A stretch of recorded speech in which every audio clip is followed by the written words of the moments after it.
Et on pense qu'Israël sortira le premier du corona. Israël, pour plusieurs raisons, part d'un départ après corona moins grave que dans la plupart des pays développés.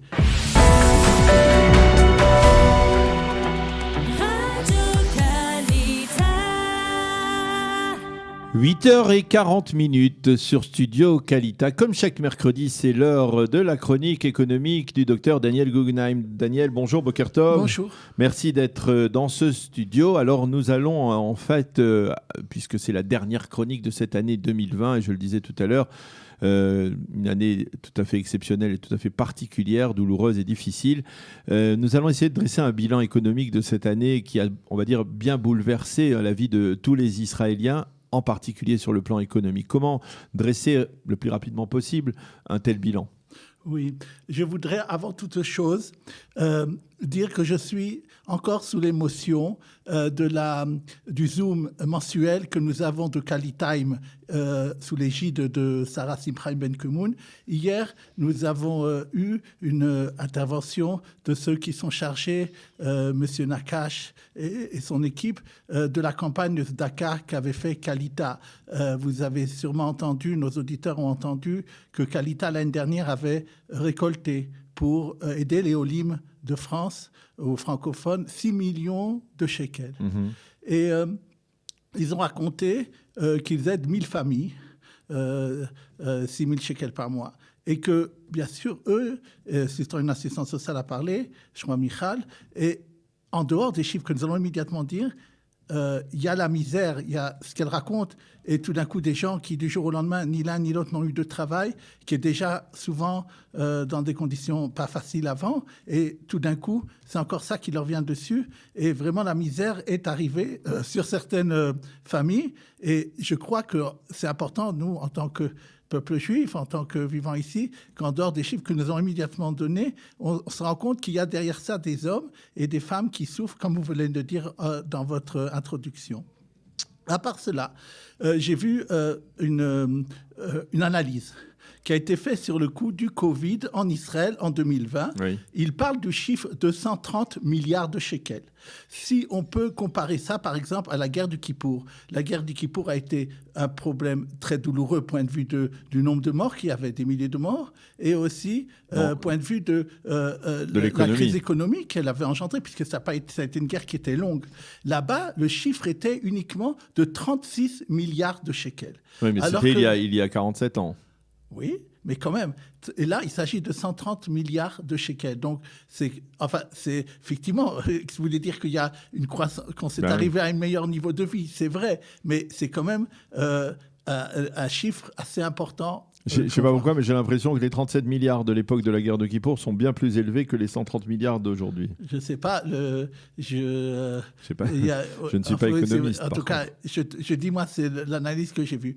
Comment ils ont fait ce calcul-là ? Ils ont dit 80 milliards de shekels que l'État a dû donner aux indépendants, aux salariés et autres, comme nous dirons après, et 50 milliards de shekels en moins, sans doute, des recettes de l'État, de gens qui auraient travaillé, des gens qui auraient des indépendants qui auraient vendu, etc.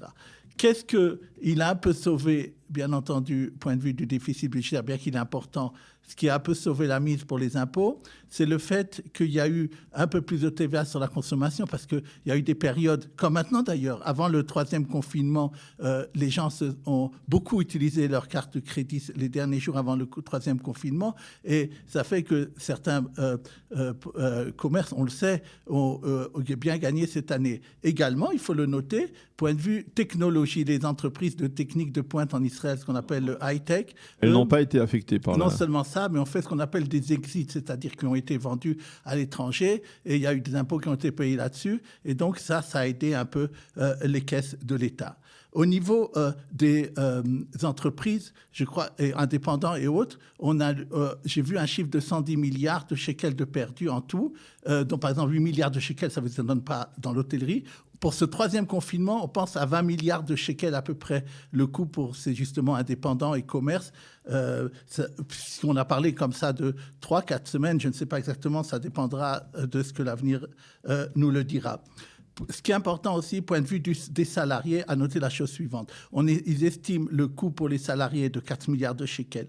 Il faut distinguer deux choses. D'abord, bien sûr, les gens qui ont été mis au chômage forcé, ce qu'on appelait ici Chelat, et ils ont au maximum eu 70% du salaire qu'ils avaient avant. Mais en plus de ça, bien entendu, quand quelqu'un y travaille, il a des avantages, d'autres avantages qui sont le salaire, qui sont à part le salaire lui-même. Ça peut être une formation qui a ce qu'on appelle Keren Ishtalmut, etc. Et toutes ces choses-là, donc, ont pesé sur les salariés. Et en dehors de ça, que même les salariés qui continuent à travailler et qui ont repris de l'emploi, en général, on estime à 11% en moins le salaire qu'ils ont gagné par rapport à la période avant Corona. Donc, c'est des chiffres importants à savoir. Moi, je voudrais vous poser une question, peut-être, c'est peut-être une question en dehors de ce que nous avons prévu, mais c'est-à-dire, dans le cas de la crise du coronavirus, le coût de l'année, c'est extrêmement important, mais il me semble que, est-ce que l'on intègre dans le coût de l'année économique les retombées économiques des prochaines années aussi? Parce que là, on a l'impression, tout le monde dit que cette crise du corona, on va la ressentir dans l'économie israélienne pendant de nombreuses années. Vous le pensez ou non? Alors, c'est dans le cadre de ce sujet que je voulais parler quand je parlerai des perspectives, mais ce que je veux dire, c'est la chose suivante. Et je veux le redire, Israël, pour plusieurs raisons, a part d'un départ après Corona moins grave que dans la plupart des pays développés.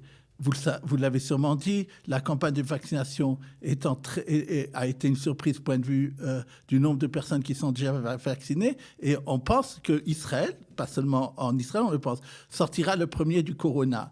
Et en plus de ça, aura eu, comme on a vu à cause des accords de paix, des nouvelles marchés qui s'ouvriront à lui. Le coût pour les prochaines années, on ne le sait pas. Pour l'instant, on ne sait pas en plus qu'est-ce qui sera l'état des autres pays comme l'Europe ou les États-Unis. Maintenant, les États-Unis ont relancé en dernière minute un grand plan de 100 milliards de dollars, et même plus, je crois, et qu'il y a encore des difficultés à ce niveau-là, un plan de consommation. Mais c'est-à-dire que et l'Europe aussi est extrêmement endettée, et donc on ne sait pas si, au bout du compte, il y aura une crise financière mondiale ou pas. Oui. J'ai entendu, il y a des Français qui ont fait des modèles et des choses comme ça. Il y a une grande pensée économique qui dit qu'en vérité, ce n'est pas empirique. Ça veut dire qu'on ne peut pas savoir, parce qu'il y a eu avant des grandes crises, par exemple en 2008, il y avait une crise importante bancaire, et ça s'est assez rapidement résolu parce que c'est un problème de liquidité. Là, on est dans une crise sanitaire, et c'est pas évident que même ce qui s'est passé après la Seconde Guerre mondiale, comme le plan Marshall, marchera. Apparemment, on peut faire des modèles mathématiques, puisque c'était votre question, et voir qu'est-ce que les ordinateurs diront. Je ne sais pas. Il y a des prévisions à long terme. On a parlé souvent que la croissance reprendrait. La question de savoir, est-ce que ça sera le dernier Covid, la dernière Covid, par qu'on dit là, ou bien est-ce que ça va s'arrêter, ou bien ça va reprendre, ou une autre maladie, on ne sait pas. Donc, on est surtout dans l'incertitude. C'est difficile à savoir si, oui ou non, après cet après-corona, il y aura des grandes croissances et en 1 ou 2 ans, on aura tout rattrapé. Je ne sais pas.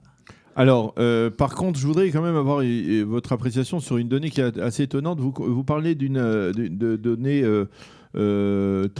d'augmentation très nette de l'épargne en Israël en 2020. Comment c'est possible que, d'un côté, il y ait des difficultés économiques, comme on le sait, des faillites, des gens qui puisent dans leurs économies, et que, d'un autre côté, ils puissent faire des économies? Ça semble paradoxal. Oui. Juste une dernière chose que je voulais dire dans les coûts, dans les chiffres, parce que c'est au niveau du curios, comme on dit ici, le nombre d'amendes qui ont été infligées sont 218 millions de shekels. Et il n'y a que 38 millions de shekels qui ont été versés. Peut-être c'est pour ça qu'il y a de l'épargne en plus, pour l'histoire de l'épargne.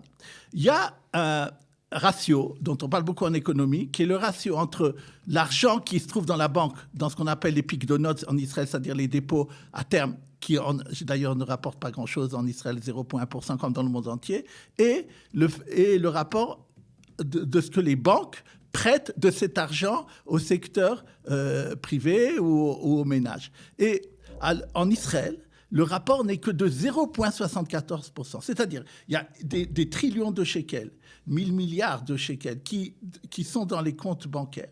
Et il n'y a que 74% de ça qui est donné, qui est prêté aux gens qui en ont besoin. Alors que, par exemple, je vais faire une comparaison, en France ou en Europe, 1,25. C'est-à-dire, il y a beaucoup plus, les banques prêtent beaucoup plus. Il y a 2 raisons à ça. D'abord, parce que l'économiste la nouvelle économiste du ministère de la Finance a dit, il y a un problème des banques qui ne prêtent pas comme il le faut aux entreprises. Et deuxièmement, il y a un coût du crédit aussi qu'ils essayent de faire baisser en Israël. Mais point de vue du deux parties que vous avez parlé, la partie épargne, ça c'est quelque chose de mondial. C'est vrai, il y a des gens qui ont quand même un peu de l'argent, qui n'ont pas été trop touchés par la Covid. La première chose qu'ils ont fait, c'est qu'ils ont enlevé tout ce qu'ils avaient en bourse, tout ce qui était dans ce qu'on appelle ici les cranotes et mottes, des choses comme ça. Et 174 milliards de shekels de ce qu'ils avaient là-bas, en perte d'ailleurs, ils l'ont mis dans des comptes qui maintenant rapportent rien du tout.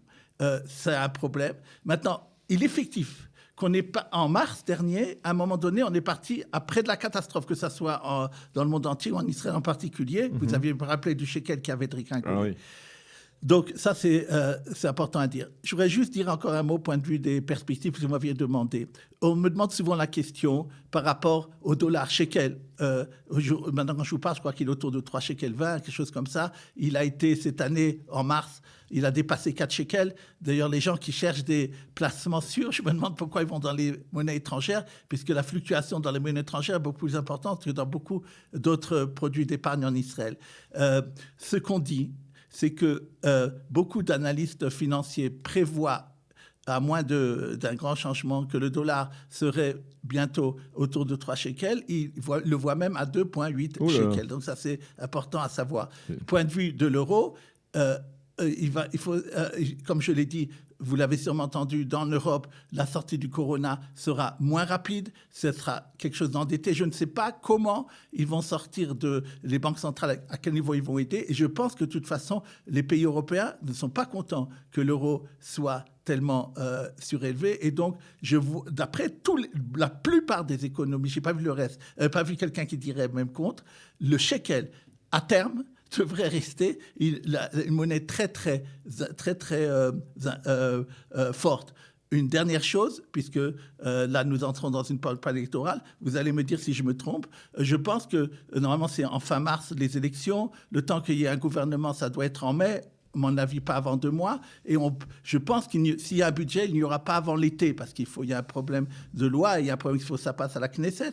Donc, il y a des chances que l'année 2021 passe sans nouveau budget et sans nouvelles réformes.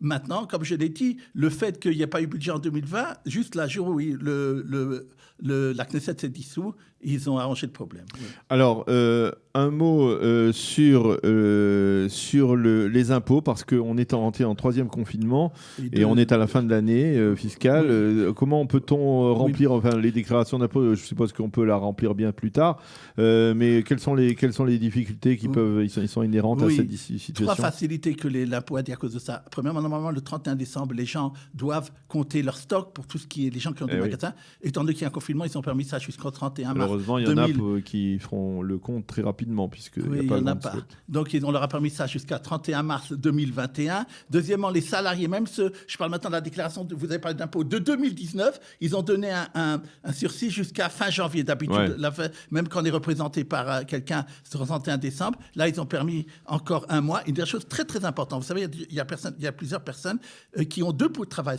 Ils doivent faire ce qu'on appelle un tioum masse, c'est-à-dire pour pas qu'ils payent sur le deuxième 50%. Ils ont décidé, ou plus, ils ont décidé que ce qu'on a fait en 2020, si quelqu'un n'a pas un changement qui voit qu'il payerait moins parce qu'il a eu je ne sais pas quoi, ce qu'il a déclaré en 2020, ça suffit. Et donc, il n'aura pas besoin de refaire maintenant un papier. Automatiquement, ce qu'il nous a donné en 2020 sera... Vous m'envoyez réjoui parce que je fais partie de cela. Je ne voulais même pas le dire. Voilà, merci beaucoup. Dernier sujet, je voudrais quand même... Ah oui, mais il nous reste 1 minute à peine. Alors, en 1 minute à peine. Le WhatsApp des gens qui n'auraient pas vu dans les journaux, je ne sais pas si vous en avez parlé. Le 1er janvier, dans beaucoup d'appareils téléphoniques, surtout les portables, portables, surtout les anciens, je ne veux pas donner les Siemens Galaxy jusqu'à 4, etc., ça ne va plus marcher.